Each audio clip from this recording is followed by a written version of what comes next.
and spent 17 years as the safety director at Hoffman Construction. Is also a managing member of GDW and HEAL. He's been on many boards. Board members of the construction industry crime prevention program. He has been the board director of the regional ASSP. Is also a SPY award winner in 2001. And also, I want to mention that he has founded the Brian Elizabeth Park endowment, ASSP endowment, which supports the student chapter at Central Washington University. So I know he's extremely proud of that. So give him a round of welcome for Brian.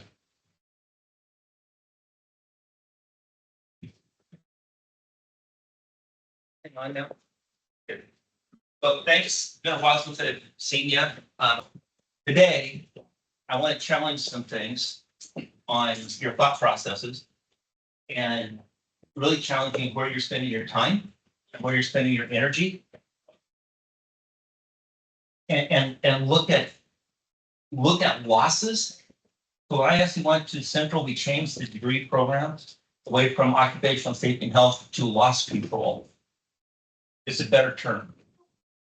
Okay, it's a better term. This is kind of some of the stuff we'll run through. We're running a little bit late behind schedule. It's not a big deal, so I will skip some of this stuff. You guys can read it faster than I can. But we're going to get into a little bit of details on some of this stuff, just because it's going to challenge you of where you're spending your energy. A little bit more in depth. Why do we call ourselves safety directors? What does the word safety mean? Like, have some audience participation. Safety means protecting others and yourself. Where do you get that definition? I just made it up. Who else? Safety in Israel means looking out for unarmed explosives. Safety means. Well, I just can't throw well. What does safety mean to you? It might be very technical, but the hazards. Recognize hazard? What else? No one's looking at me now. Oh. Ability to correctly identify something that can influence harm. Harm? Okay. Okay. How many people have their title as safety director? Okay, good. What's the titles? What's your title? Senior safety manager. Titles. Unemployed. Thank you. We're looking for somebody. Looking at your resume. Manager. Manager of what? Steel erection construction safety. Safety. Okay. So that kind of gets us to the employee side. Right? And that's kind of where my whole thought process is going, and what I'm going to challenge you about is where we're spending your energy. Now, before I piss off some people, and you can delete that word for your filming part, is I wanted to tell you, I've been doing this. Barbara, how many years have you been doing this? 40. 40. I got her beat by a little bit. I got my 40-year pin in January. Hers a little bit after that. So before anybody starts saying, hey, we first and foremost is we got to look out for people, I completely agree with you. Absolutely, completely agree with you. Okay. How many people, I'm getting ahead of myself. First and foremost, we got to look out for people. But when we look at impacts, financial impacts to projects, money, it is not employee interest. Next slide. How many people are in here from government organizations? You're the first one, I think. Who else? Any of the government? 3. How about nonprofits? Nonprofits. Research? One research, what do you put? Oh, we're good. Oh, good, but Kim Campbell. Yeah. Then all the rest of us are for profit. Is that fair? mean, that's the only organization you can have. What's the purpose of a for-profit organization? To make money. Absolutely. It's the only reason for a for-profit organization. As you might have goals, you might support other organizations, but by definition, the only reason for a for-profit organization is to make profit for its shareholders. You are correct. One of the very first few people. I already got one. People beside you think they're you're one of the very few people who've ever said that. Okay, so the reason you are here is to support the goal of the organization, and it's for profit. Okay, next. I like this chart. Think about that for a second.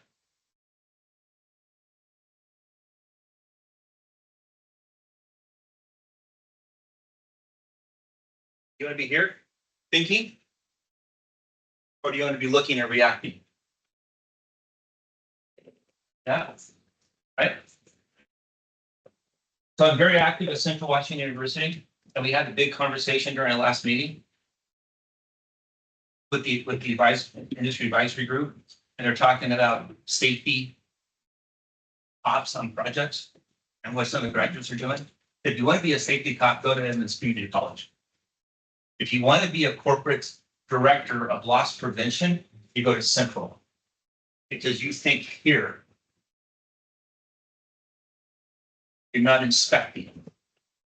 Which is an element of loss control, but it is not loss control. It is an element of it. Next. I might have missed some of these. Some of the losses. This is the audience participation time. Think about this for a second.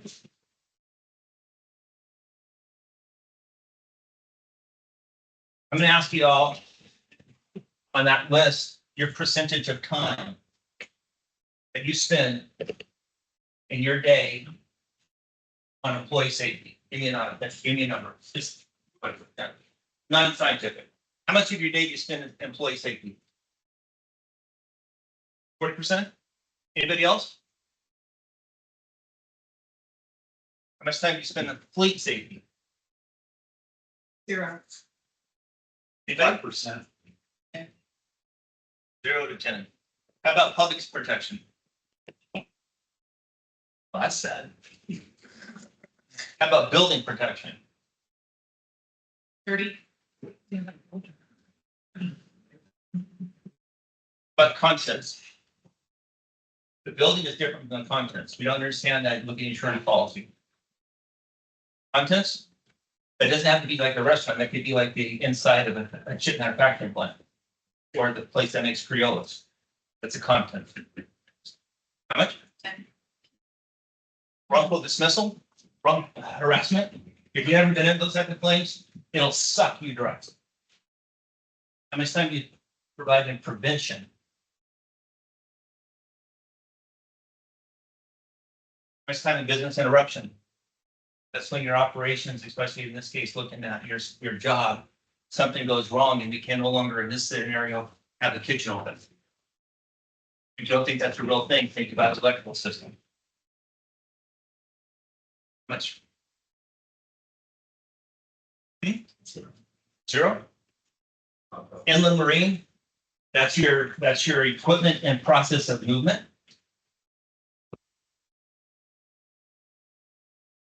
It's their job. It's whose job? People that are living it. You can say the same thing about foremen. It's their job to work safe, right? Quality. Let's study some quality. Right? Okay. The total, this is for construction, okay? And if you're an owner in the room, think of this about you're writing a check. Okay? So of the total project, let's say it's a $100 million project. Okay? Let's say $10 million project, this building. How much of that total loss can we attribute to employees getting hurt? Think of the last project you're on. This is going to have to be geared more towards the construction people in the room. Last project, pick a project. $10 million project. How many injuries were on the last one? 2, 3, 4. Four. Four? Read for guys. Good thing you guys do. Help me out a little bit. Last project, $10 million project. How many injuries were on it? Couple? Couple things in the eye? High school. Okay.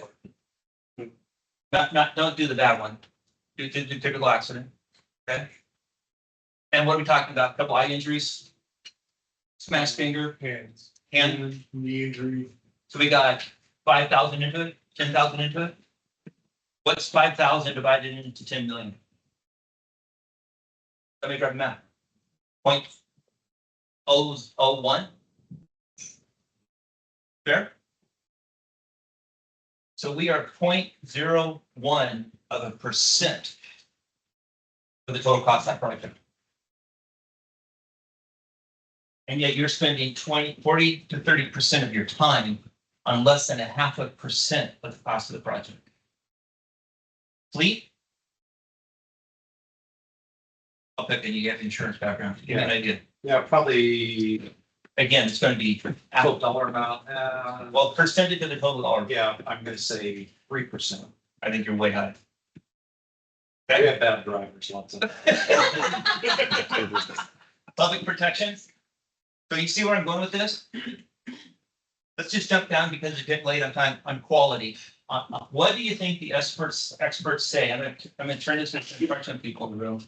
What do you think the experts say rework is of the total cost of project? The definition of rework for today's conversation is not building it right the first time.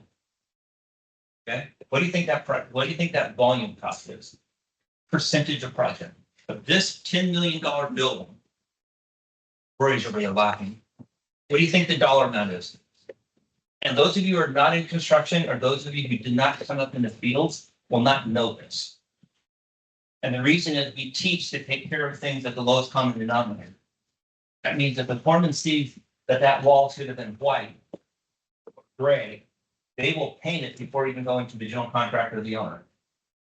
You take care of it at the lowest quality, at the lowest common denominator. Right, what do you think the numbers are? 25%. Anyone to disagree with me? Say it's a little higher than that, if you're paying the work twice.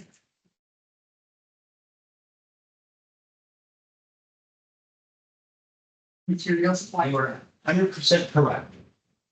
And we're gonna go through an example of that in a few minutes. Okay. So you guys in the room are spending 5% of your time on 25% of your total volume of the building cost. And who do we work for? A for-profit organization? Huh? You're working for the shareholders. They're the ones who are writing your check. Now you got, if I was the shareholder of the people you work for, and they saw this, what do you think their reaction is?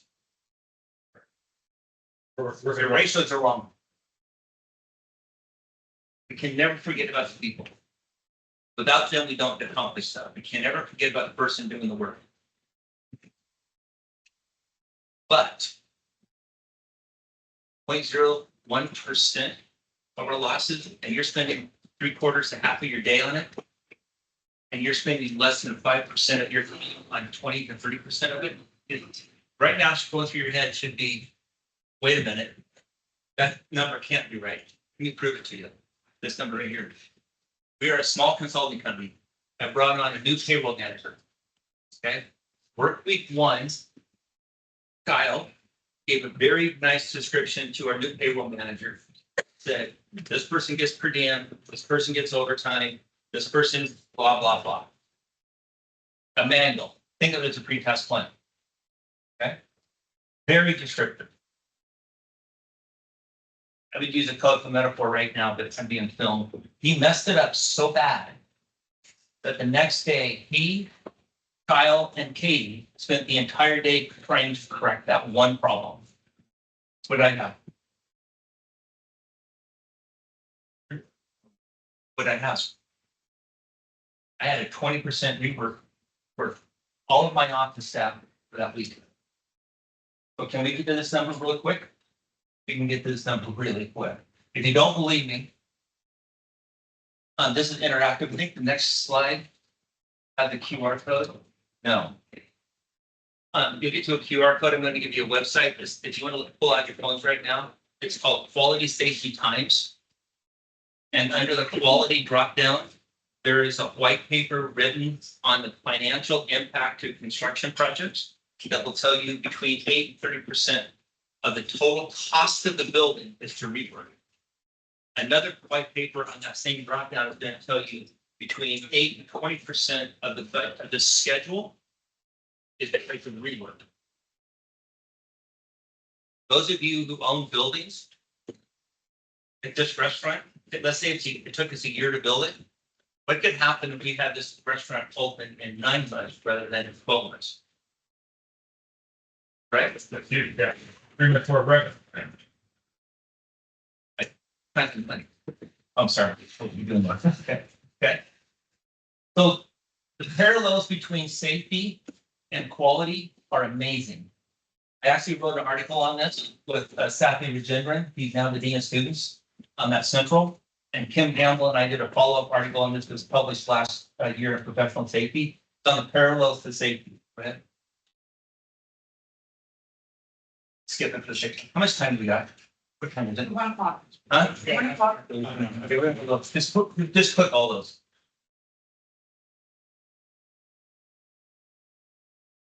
What's missing? Oh, what's missing? Take a second. What's missing? I'm standing right here. So like, I'm trying to stand here because I'm behind that pillar and they can't film me. Yeah. See the parallels? But what's missing? Employers, managers. And we have managers in quality. Very first one, leadership engagement. Okay. We'll get to it. This is the whole question of the day. Next. Next slide. The relationship between quality and safety. This is all construction, but it matters to you as an owner if this impacts you because it impacts you financially. This was a study done by a group of professors. One of them, again, was Safi Rajendran, Dr. Safi. He has a dual PhD out of Oregon State, construction management and in safety. Okay. He worked for me for a number of years. Great young man. Not so young anymore, but younger man. It was 2 charts out of his study, out of the studies they did. This is a number of defects per $1 million, and this is first aid. Number of defects recordable. There's 2 other charts. There's a direct correlation to projects that have more injuries and have more rework costs. Those of you who have gray hair, we knew this 20 years ago. We also knew it from housekeeping. Projects that are dirty, messy, have higher costs. And those younger people, you look at some of the older people who have gray hair, you see them nodding right now. Okay, it's an easy indicator. Next.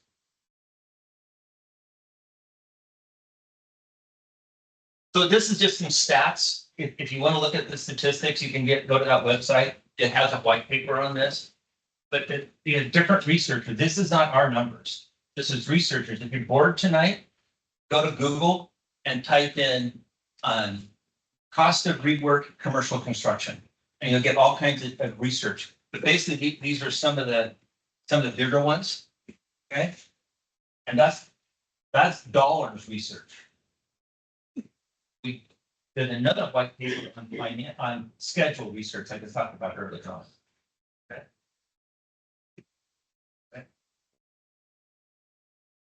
Okay, so this is, I thought I had a QR code earlier on. I missed it on slide, sorry. If you guys would go to your smartphones, I want to show you this because you'll use it in your job. Go to your smartphones, go to a web page, go to any browser. Type in quality safety times. .com.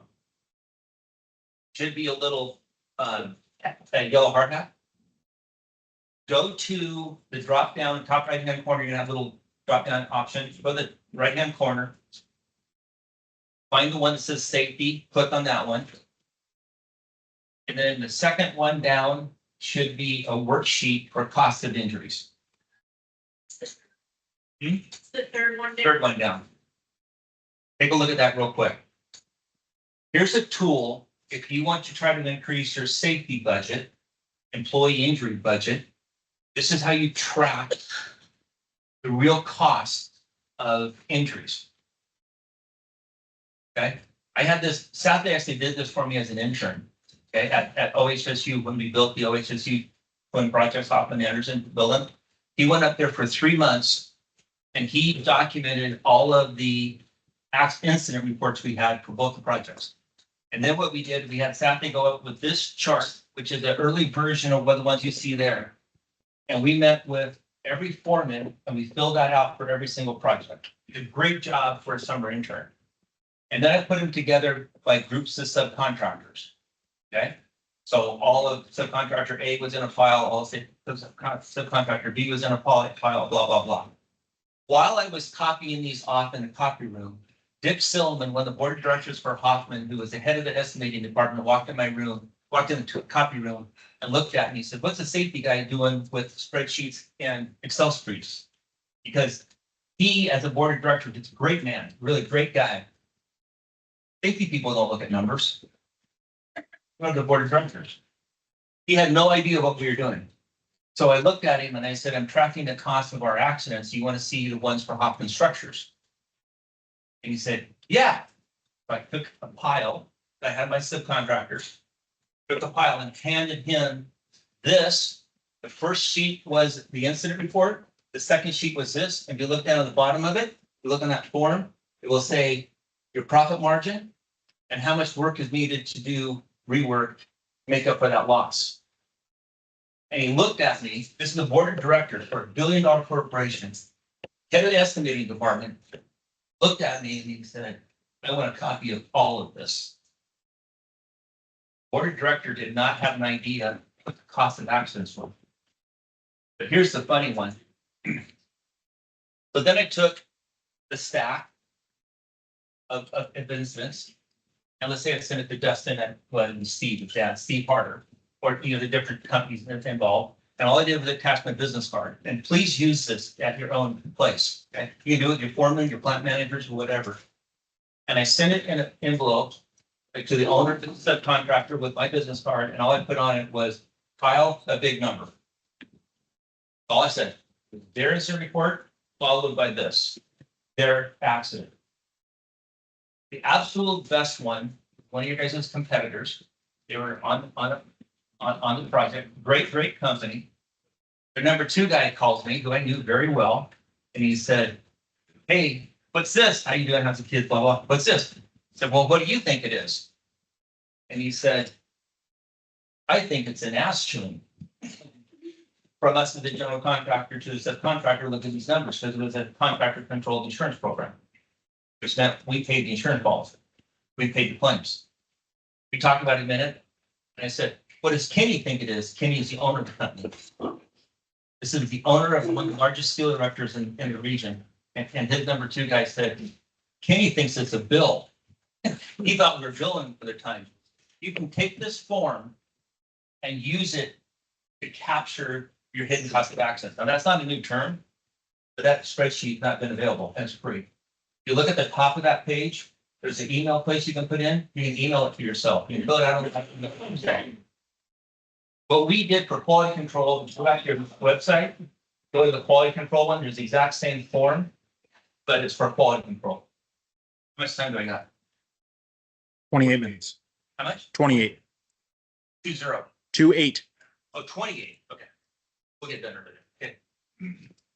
So if we had $50,000 loss at 3% profit, that's how much work we got to make it up. The $50,000 loss of the non-surgical injury on my shoulder. Now the numbers get real. That's what we're talking about. When you put the profit margin in, those numbers jump. Those numbers jump. And that's how you use it. That's how you use this spreadsheet to influence if you need funding for a project. You can do the same thing for business interruption. It's just math. Your management doesn't know it. Next question, next slide. This is what I said. We had the same thing in rework. I actually worked with a bunch of superintendents at Anderson Construction. Thank you, Anderson. And we came up with the questions on that webpage for rework. Okay, it's the same math, it's just different question. Same processes, different content. Everybody's pretty quiet. It's like, I don't like that. That can put people to sleep. Green spirit. Oh, come on. Bunch of liars. Okay, next one.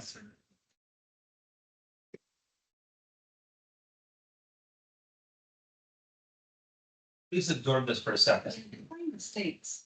Huh? Define mistakes. In this scenario, it's rework. Somebody does something wrong. It could be, okay, you see the poles out here around the pond? Okay, I know the electricians who put it in.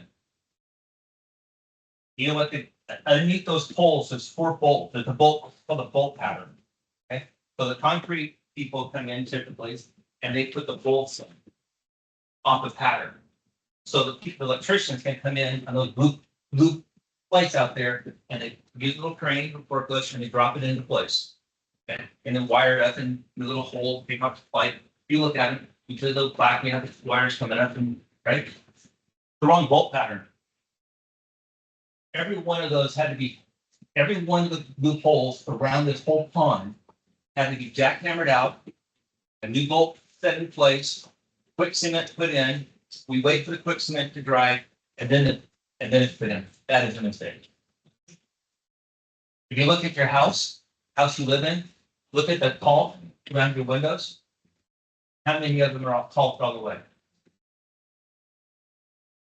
The largest insurance claim I'm familiar with referring to caulk. It was a high-rise building in Dallas, Texas. The 3rd-tier subcontractor underneath the exterior siding used an interior caulk joint on the exterior south-facing wall. What does that mean? Construction people, what does that mean? Interior caulk versus exterior caulk? Shrinks. The water got behind it. 10 years later, with the water behind it, the panel fell off the building in downtown Dallas, Texas on a Sunday morning, thank God, and nobody got hurt. How much that bill, what did that cost? What was the cost involved? Nobody got hurt. First cost is, we gotta go in and replace all the caulk. The second cost is, we gotta go in, cut a hole in the wall, look at every joint and fix the joint. Then put the drywall, paint, base back up. For the entire high rise, is that the cost? No, what's the cost? So I mean, those are all costs, but that's not the big cost. your labor, the people having to go back in. That's a cost, that's not the big cost. It took 18 months. Reputation. No, I mean, yeah. You have to let people check. Say it louder. You have to move people out. You guys got, and not that I'm speaking, it should be more awake than that. Get some caffeine. Say that louder. Coffee. Say louder. No, I was saying that they have to move people, relocate people from those buildings, house them somewhere in a prison job. The building was condemned, so every single person in that high rise was moved to a different place. The contractor's insurance company paid for them to be relocated, paid for the rent for 18 months, and paid to have them brought back. $68 million. Yeah. And nobody got hurt. And we're spending 40% of our time on less than 0.1% of our losses. I think in our council, our managers don't understand it. You said it earlier. They don't get it. They don't understand our work. So even when we convert it to numbers and say prevention will be blah, blah, blah, we don't have the tools to go. Teach them. Go to that hot sheet, teach them. There's white papers on that website for you to use. But the whole purpose of this presentation is, remember when I told you about Dick Silverman? One of the best he's vice president of Hoffman, one of the most brilliant men I've ever met. He does not sell cost. And I can tell you that after I brought that out in the number standpoint, why? Because safety people don't look at spreadsheets. I showed it to them from a money perspective. I was never told no on a budget item. Ever. Never. Because I had the money behind it. Yeah, Rustin. Yes, so let me understand, I thought the whole point of focusing on the employees is so that they produce better quality. Well, no. If you spend 40% of your time focusing on the employee so they don't get hurt is important. Absolutely. But that's why I started this off is you're not spending any time promoting on the employee level quality. What does that look like? I never paid her at all. I don't even, we're gonna get into that in a little bit. Absolutely, 100%. That is exactly what I'm talking about. You're 100% on it. But not yet.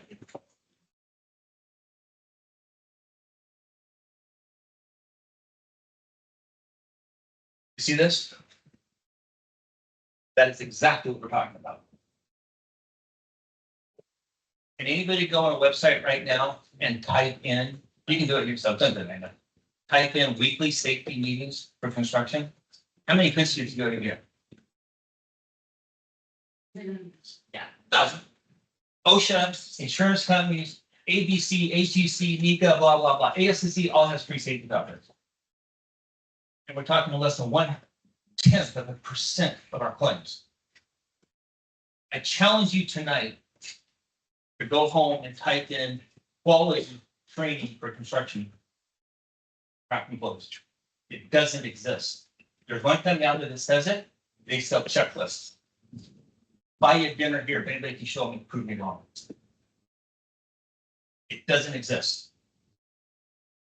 You said it. Thing we're missing is the training of people who do the work. There's all kinds of software out there. You guys in the construction world or risk management world, have you seen these or have you heard of these? They all are looking at inspecting. What has happened in the construction world from employee injuries over the last 40 years? Our rates have gone down. They have gone down so good. We have done such a great job. We've changed the way we measure. What do you measure now? What do you report on? Near misses. When I was starting out, that term didn't exist. Right, Rory? Didn't exist. We are doing such a great job. Back up one slide, please. We are doing such a great job in prevention that the industry changed the way we measure. If you don't believe that, go back and how OSHA changed the definition of reportable in lost time. Why do they do that? They go to Congress and say employers are still killing people, so we need more money for OSHA. They changed the definition, which is a good thing. Slap ourselves in the back. It's damn good. We're sending more people home with all fingers attached. But we've done a great job because we have all these systems in place. And lockout, takeout, and all that kind of stuff, right? But the one we don't have right now is training. And I'm going to pick on everybody in here because all said you're spending 5%. You're focusing on the wrong thing from a financial standpoint. But I told you I'd gonna take you off. We're training at the minute we're talking about, Aaron. That's a great question. Who knows? He wanted the ball. Who knows? But we had none now. If you look at training, if you talk to people like CII, Construction Industry Institute, and you look at what they call, anybody know what CII is? Construction Industry Institute? You know what it is? It's a group of researchers that work in the construction industry, funded by owners, to identify how to improve construction safety. CII, University of Austin. Yeah, it's coming out of Texas. They identified, they had a document out. If you don't know this document and you're in construction safety, you really should grab it. It's called Zero Injury Techniques, the path to zero injuries. Okay. They did all this research, lots of hundreds and hundreds and hundreds of projects. And they identified what the projects that had the best, lowest injury rates, what did they do well? Take a guess what they did. There's 5 top ones. What were they? Training, Training was one. What else? pre-testing, Pre-test plan. What else? morning huddles, orientations. Orientations. What else? Drug and alcohol testing. Blank, blank. I can't remember, sorry. The top five, Mental health support? No. Ability? construction industry. One of the top five was employee training. If you look at a construction safety person with gray hair, what is one thing going to do? If you're with OSHA, what's the one thing you want to do? You always ask, OSHA person, what do you always ask? Safety committee meetings and safety training. Right? And insurance. I worked in insurance for 7 years of my career. What do we look for? Training.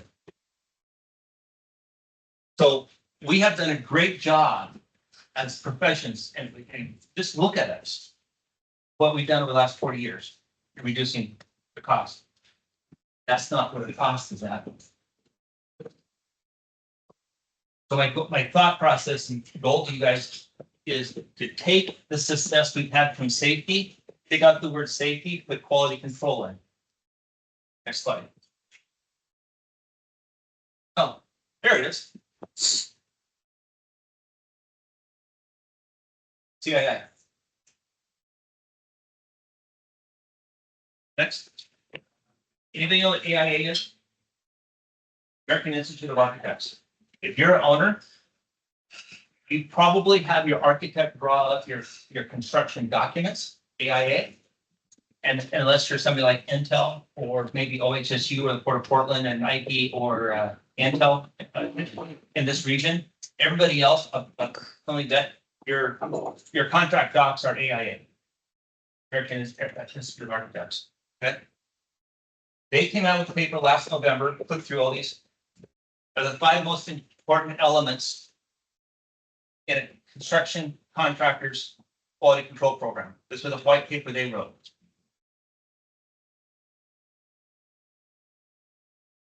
Not a contractor in this room, I can tell you that does quality control training on an ongoing basis specific to trades. Next question. So this is the sales pitch. I won't take it very much, but if you guys look at what one of the most important things is traffic training. And we don't do it in quality control. And to me, the best type of training is near misses or near hits, is a better term. Okay. So what we've got there is weekly safety topics to be done at the same time as the weekly safety training. Weekly quality control, same type of safety. That's what you should be doing.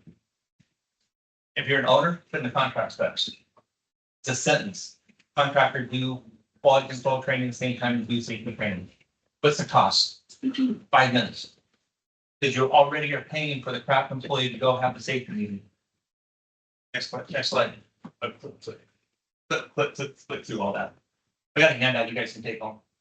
Click through that. It's not just this, it's pre-task plans. You get to, how much time do you guys have? I want to go through these examples. 14. Okay, I'm gonna go through the example. I'm going through the last few slides pretty quick. There's a lot of things you can do to improve your quality. Take a picture of that or call me. I can email you this. But if I had to pick 2, I'd say change your pre-task plans to include quality and start including training at quality control training, which is a weekly safety meeting. Next. What can you do? Know your losses. Know your losses. How do you go? Where do you go to get your losses?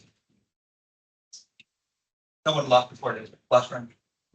Loss run is all the injury losses that you've had in a given year or 3 years.